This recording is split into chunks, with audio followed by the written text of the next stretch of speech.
Well, good morning. Welcome to Thoughts Can Change Your Life with me, Reverend Lee Wallach. We're here each and every day at 8 a.m. for your viewing, listening, inquisitive pleasure as we explore life. Because what I have come to understand is that this life that we have is so magnificent that all we really are here to do is to experience it in the unique way that only you can or I can. It's the only way. It's unique to us. No one else is going to ever have the same experience in life that you or I are having.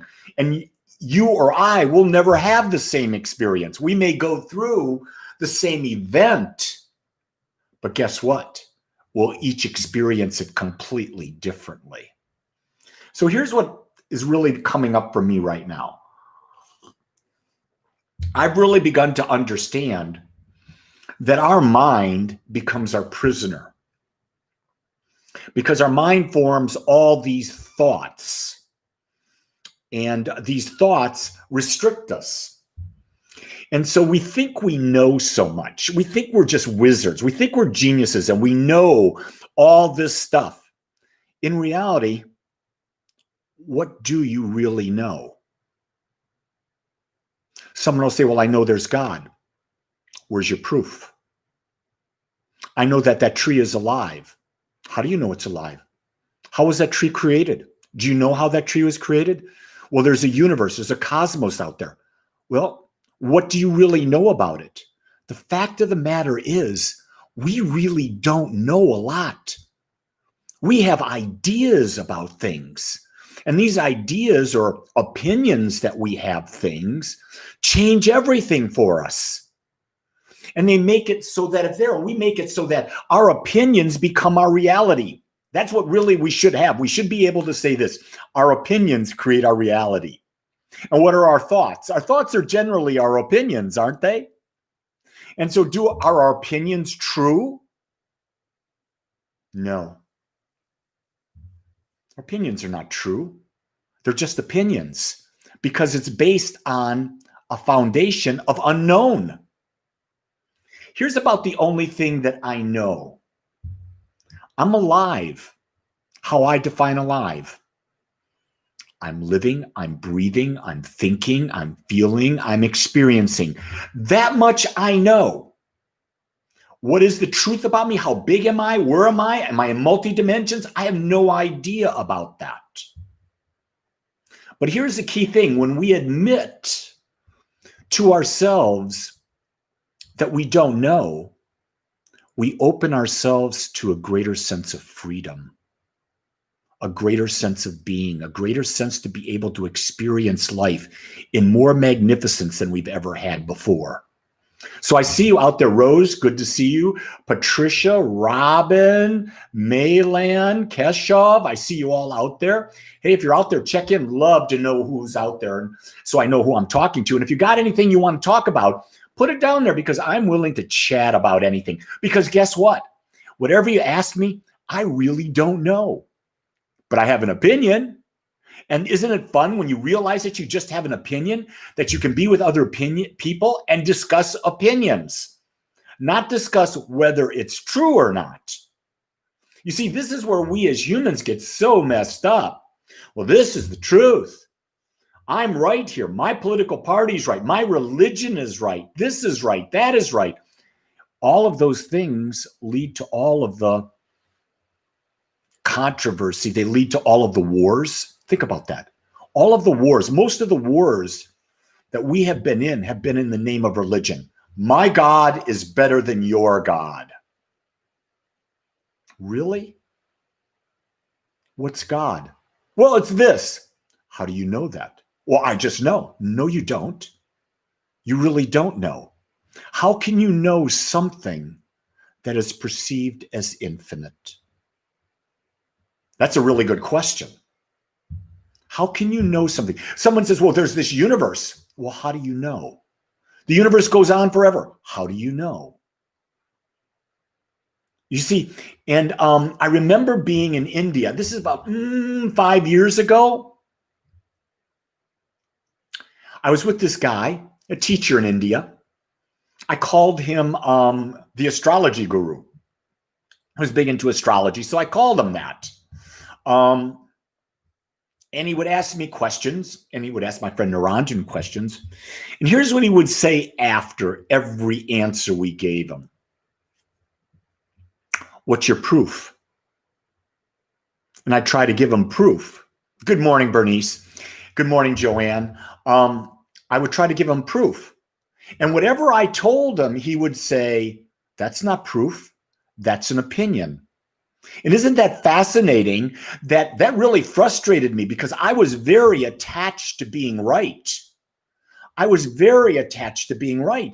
But then when I walked away and I got to contemplating, I realized that everything I'm thinking about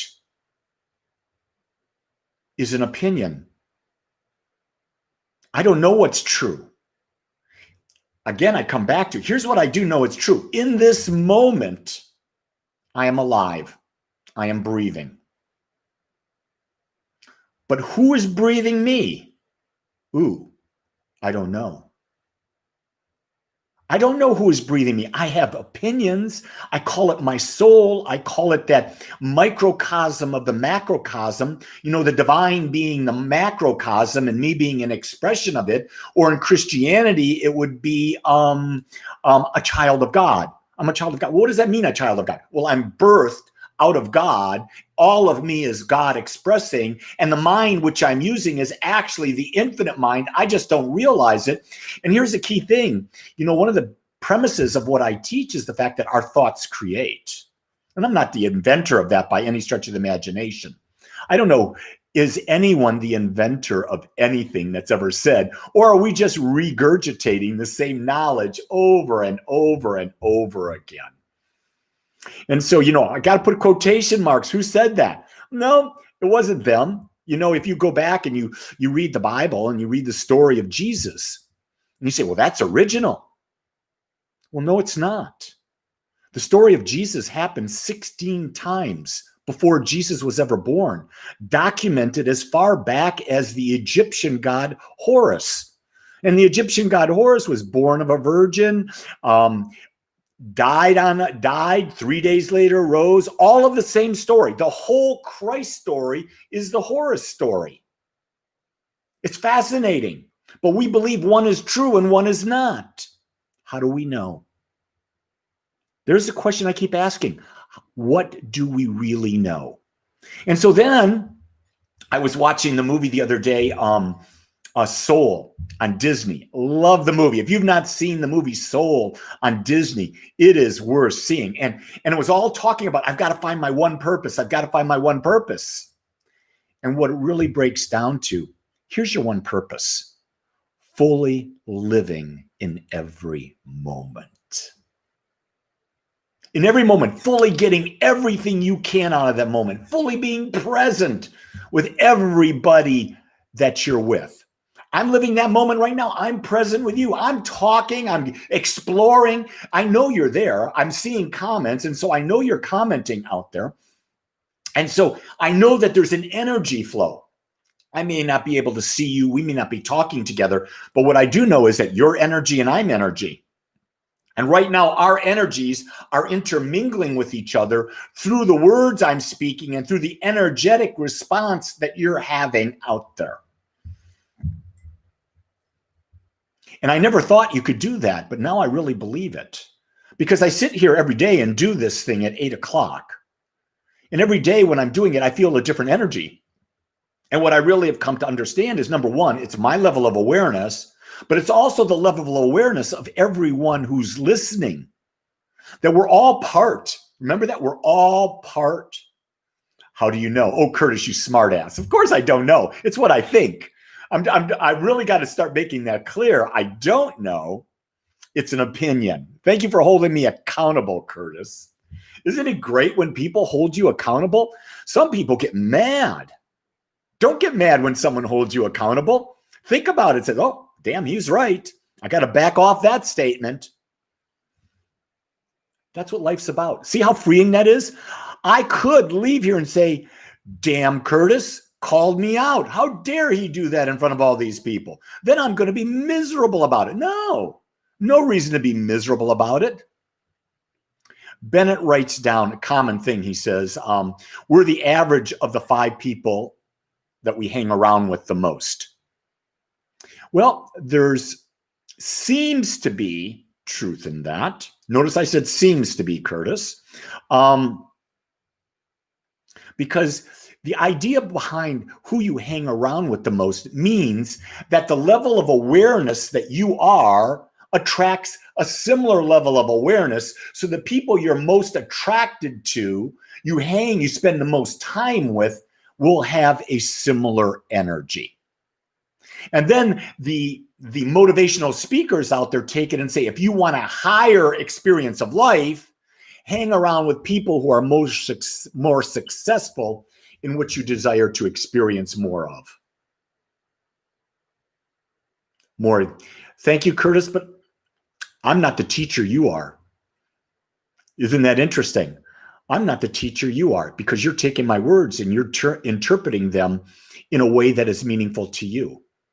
So Nicole says, Maps of Meaning by Peterson does a great job of comparing the similar of religious stories. Horace, Jesus, 25 to 30 hours, but Lee and Jordan have taught me much. We can all be reborn in this new year. No, we can all be reborn in this moment, Nicole.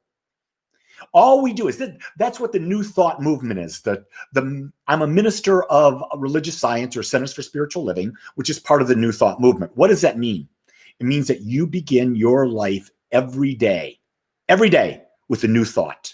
All it takes is one new thought, and you send your life in a whole new trajectory. A whole new trajectory.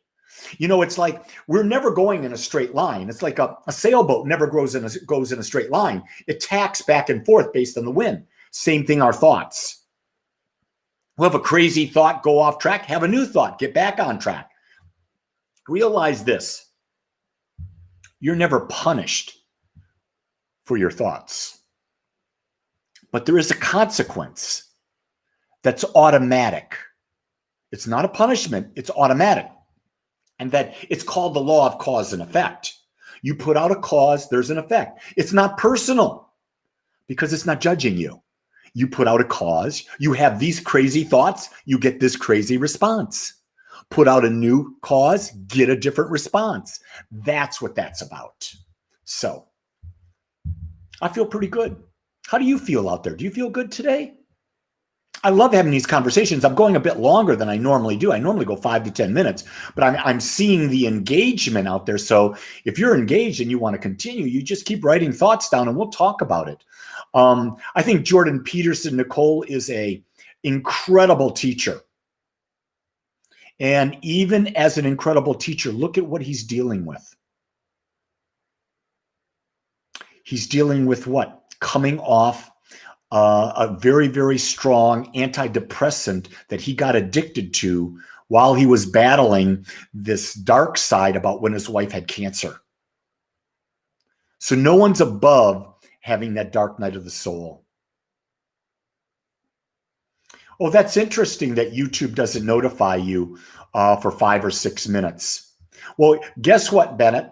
It doesn't have to notify you. Know that I'll be here at 8 o'clock. And if you can't get it on YouTube, go to my Facebook page, Lee Wallach. Go to R-E-V, Lee Wallach, or go to Agape Center for Spiritual Living Facebook pages. I'm there all the time. I'm simulcasting this on 4 different channels. So we're all the creator. That's exactly right, Curtis.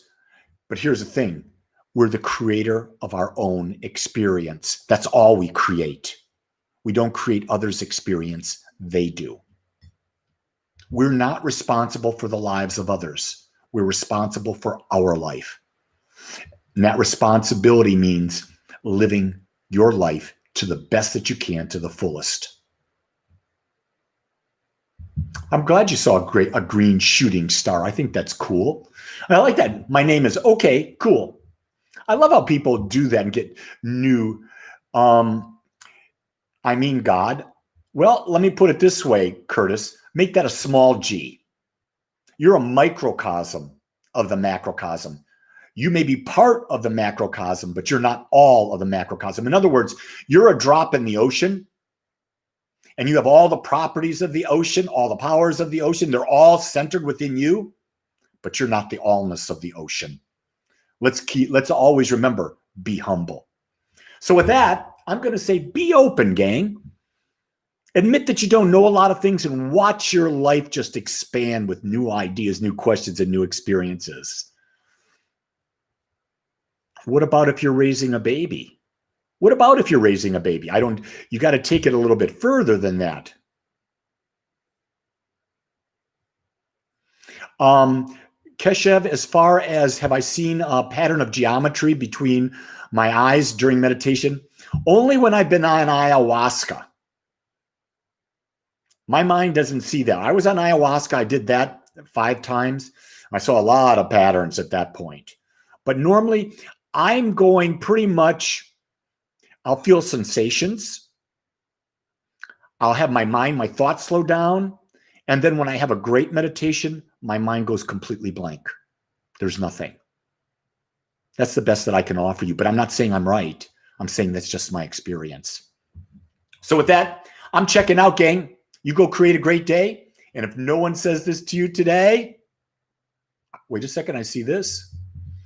I was in church most of my life, and in 2019, I started this new spiritual journey. I've learned so much from you. Well, thank you, Patricia, for being here. I'm just a conduit of information. I'm just a conduit information. Well, here's the thing, Rose. Rose has got this question. She wants this answered. You said we're only responsible for our own experience. How does that apply when you have a baby? Well, the baby can't think yet. The baby can't make discernment. So what happens to the baby, it is absorbing the energy of the mother, absorbing the energy of the father. It's absorbing the energy around it. It's having the experience of that combined energy. So yes, you have a responsibility, but eventually that baby will make its own discernment and it will be free of you, Rose. Right now, you're its garden. 2 cents. I went to Peru. I found a group in Peru and I did, I was in the jungles of Peru for 10 days. I don't know where you can do it in the United States. I know in Peru you can do it. I know that you can do it in Costa Rica. There's a resort there called Rhythmia, R-Y, Rhythmia. Michael Beckwith's part owner of it. And they do ayahuasca journeys in the evenings. I know people that have done it there. But that's the best I've got. So everybody, and let me say this. I don't recommend you doing that. Too many people have had their brains fried doing that. It's not as safe as you might think it is. So I share that. I put a big caution upon that. Would I do it again? No, I would not. Anyway, everybody, go create a great day. If no one tells you it, I will. I love you and I accept you just the way you are. Take care, everybody. See you tomorrow morning. Bye-bye.